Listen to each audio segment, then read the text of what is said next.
Allez, aujourd'hui on va décortiquer ensemble une méthode bien précise pour gérer ces pensées négatives qui viennent parfois nous gâcher la vie et perturber notre paix intérieure. C'est une approche vraiment structurée qui propose un chemin très concret vers plus de sérénité. C'est parti. On commence avec une question qui, je pense, parle à beaucoup de monde.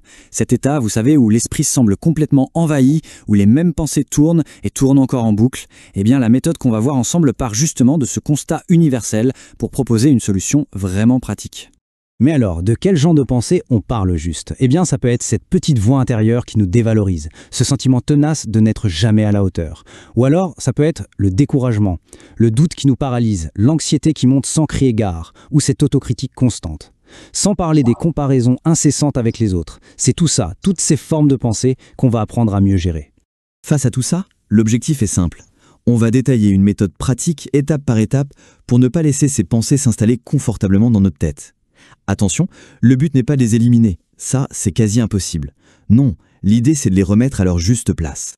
Ok, première section, la préparation du corps et de l'esprit. C'est la base, la fondation. Avant même de s'attaquer au mental, la méthode insiste sur une préparation physique. Pourquoi? Parce qu'un corps tendu, c'est un esprit agité. C'est aussi simple que ça.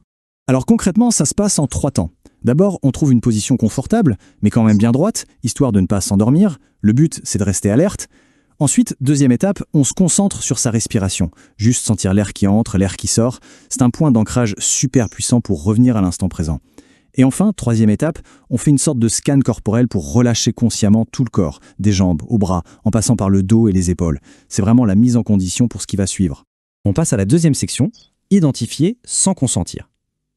Maintenant que le corps est plus détendu, on peut se tourner vers l'esprit. L'idée, c'est d'observer ce qui s'y passe et de faire un choix. L'étape d'après, c'est de se poser la question. Ok, qu'est-ce qui me vient à l'esprit là maintenant? C'est quoi la nature de ces pensées? Est-ce que c'est de l'anxiété, de l'autocritique?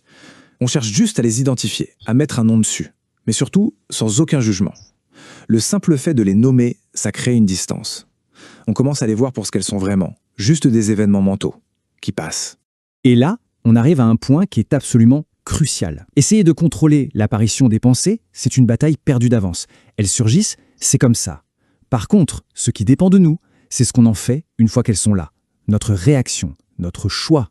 C'est précisément là que se situe notre pouvoir, notre liberté. Donc, quand une pensée négative débarque, il y a en gros 2 options. La première, c'est de consentir. C'est un peu comme si on lui ouvrait la porte, on l'invite à rester, on lui prête attention et on la laisse s'installer et prendre racine. La deuxième option, c'est de balayer. Ça, c'est une décision active. On la voit arriver, on la reconnaît et on choisit consciemment de ne pas s'engager avec elle, de ne pas lui donner d'énergie. D'accord, mais comment on fait concrètement pour balayer? Pour nous aider, la méthode propose un outil super puissant et très visuel, un véritable outil de défense mentale, le bouclier.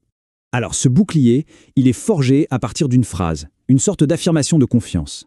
L'exemple donné ici vient du livre de Josué, mais l'important c'est l'idée derrière. Ça fonctionne comme un rappel, une source de force intérieure à laquelle on peut se connecter pour faire face au découragement, à la peur. Le bouclier, c'est donc vraiment une action. C'est le fait d'utiliser une phrase de confiance, une sorte de mantra personnel, comme une réponse automatique dès qu'on repère une pensée négative. C'est une technique de substitution en fait. Et pourquoi ça marche? Parce qu'en remplaçant activement la pensée négative, on lui coupe l'herbe sous le pied, on brise son emprise et on redirige notre attention ailleurs.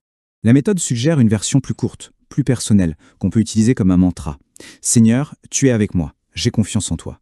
L'idée, c'est de se répéter cette phrase, dans sa tête ou à voix basse, à chaque fois qu'une pensée négative pointe le bout de son nez. C'est comme si, littéralement, on levait un bouclier pour se protéger. On arrive à la 4e et dernière section, et c'est peut-être la plus importante. Ancrer la résolution. Parce que c'est bien beau d'avoir un outil, mais comment on fait pour que ça devienne une vraie habitude, et pas juste un exercice qu'on fait une fois de temps à temps? Eh bien, la clé, elle est dans la résolution, dans l'intention. Il ne s'agit pas de se dire « je vais pratiquer ça quand j'aurai un moment de calme ». Non, il s'agit de prendre une décision consciente et ferme, par exemple le matin. Aujourd'hui, à chaque fois qu'une pensée négative se pointera, j'utiliserai mon bouclier. Pour que cette résolution tienne, voici la marche à suivre. D'abord, on prend vraiment un petit moment pour ancrer cette intention en soi. Ensuite, on peut se connecter à sa propre force intérieure, demander l'aide nécessaire pour gérer ses émotions. Et puis, la partie la plus active, être prêt à dégainer son bouclier, son mantra à chaque alerte. Il faut voir ça comme un véritable entraînement. Un entraînement à choisir encore et encore de ne pas laisser les pensées négatives prendre le contrôle. Et on va terminer avec cette question qui pour moi résume parfaitement toute la philosophie de cette méthode. Et si la vraie force au fond, ce n'était pas de ne plus avoir de pensées négatives? Et si c'était plutôt cette résolution, cette décision renouvelée de leur faire face à chaque fois qu'elles se présentent? Peut-être que le but n'est pas d'avoir un esprit parfaitement calme et vide, mais de cultiver cette capacité à répondre différemment à ce qui se passe en nous.